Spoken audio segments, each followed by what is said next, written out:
Now, if you didn't think things could get any crazy, word on the street is Elon Musk has been speaking with Vladimir Putin. Now, as a supporter of Donald Trump, Elon Musk does have top secret clearance, and these conversations are definitely going to be in the headlines very, very soon if this is true. And as of a few hours ago, North Korea has sent troops to Russia that will be participating in this war, fighting alongside Vladimir Putin's army. And with the massive E. coli breakout that McDonald's just had, leading to one death and over 75 ill, we're seeing fast food chain companies now recalling all their onions off the shelf because they don't want to be liable for this outbreak. Now, with all these crazy things going on, the least of our worries is a company like Tapestry merging with a company like Cpri. But obviously, this is very important to the FTC as they just blocked this proposal taking place. This was going to be an $8.5 billion merger that has now been stalled because the FTC has sued to block this merger. They believe that this merger would harm consumers. But if you've been an owner of either one of these, Cpri or Tapestry, and you woke up to your account this morning, Cpri stock is down over 42% on the day. It was actually down nearly 50%, hitting about an $18 low for the day. This is just wild to see because now this $8.5 billion deal has led this market cap to bleed down to $2.6 billion. And we're going to talk a little bit about Cpri.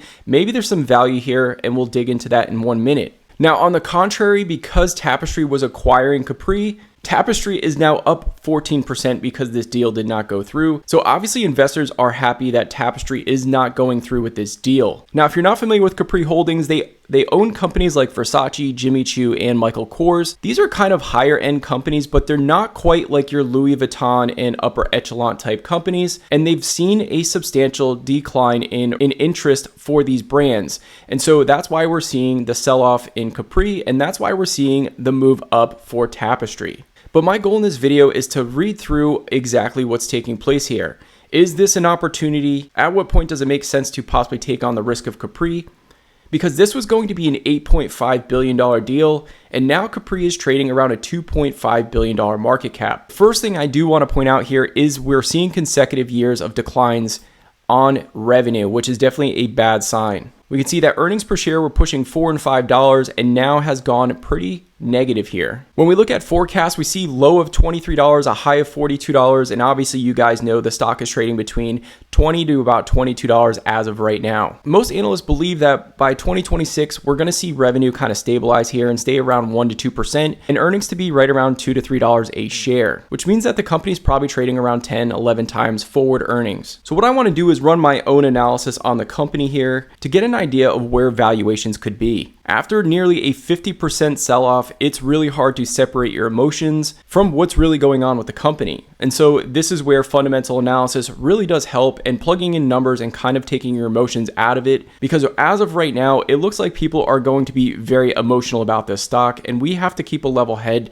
to see where it might make sense to take on an opportunity in a company like this. But is this a company that has enough brand recognition to kind of get through the hard times and maybe come out in the end? First thing I kind of want to take a look at here is how well has this company deployed capital? Return on invested capital sitting at 3.5%, really not impressive at all. But this has been a stagnant company, so that return does make sense. Forecasts for 2026 have them doing around $4.9 billion and then growing about 1% going forward. I'm going to tick it down here a little bit because I did read an article that stated that Cpri is concerned about future here. They think it's going to be soft. So you guys can see here that I'm building a tremendous amount of safety. I'm saying it's going to be a rough few years here. They're probably going to lose more revenue. They're going to do just under $4.5 billion in 2025, do about $4.5 billion in 2026, and steadily grow from 1 to 2% at that point in time, basically keeping up with inflation. And then by 2033, they're going to kind of regain that over $5 billion worth of revenue, which they've done in the past. So I'm essentially saying this is going to be a 7-8 year turnaround story here.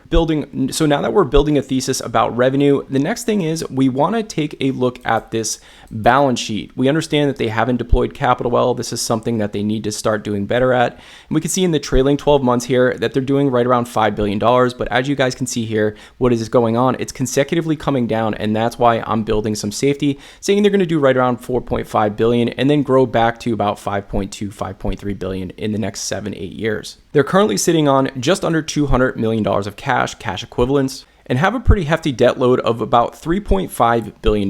This is pretty common to see with a lot of these retail type companies, and that's why I'm really not a huge fan of this company, to be honest with you. I'm not a huge fan of with most retail. It's very, very hard to tell who's going to succeed, who's going to fail, because the consumer shifts so fast, and a lot of these companies carry a lot of toxic debt, and they have to spend a lot, and it's a low margin business because it's extremely competitive. So two massive headwinds here. Revenues are declining, margins are declining. As we saw from most analysis, they believe there's going to be some sort of stabilization taking place soon. So I'm going to use 7% EBITDA margins, 8% EBITDA margins, and 9% EBITDA margins. And I'm going to use a 6% revenue to free cash flow margin. I imagine there's going to be some dilution with this company because we've seen that on the balance sheet. We get two wildly different prices here. On a multiple to EBITDA basis, we get a $12 price target, and on a free cash flow basis, we're looking at close to $22, $23 a share. So if we take that $12 a share and we take that $23 a share and we divide that by 2, we get around a $17.50 ideal stock price.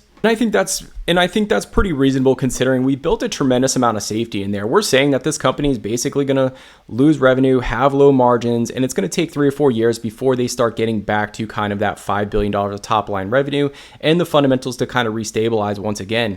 But if we take a look at kind of what's taking place today, this thing has gotten as low as $18 and change. So maybe there is an opportunity to start nibbling around $18 and the sell-off continues, and maybe you could start averaging in closer to that $16, $17 range and get a decent average in this stock. Once again, this is something I'm personally not interested in, but wanted to break this stock down in case if anybody was wondering where fair market value might be for this stock, because as of right now, it's definitely an emotional roller coaster. Historically, the stock trades for over $25 a share. You can see here the COVID low was $5, $6, shot up to over $70 a share, and now is back down to 21, and we've seen as low as $18 a share on the stock.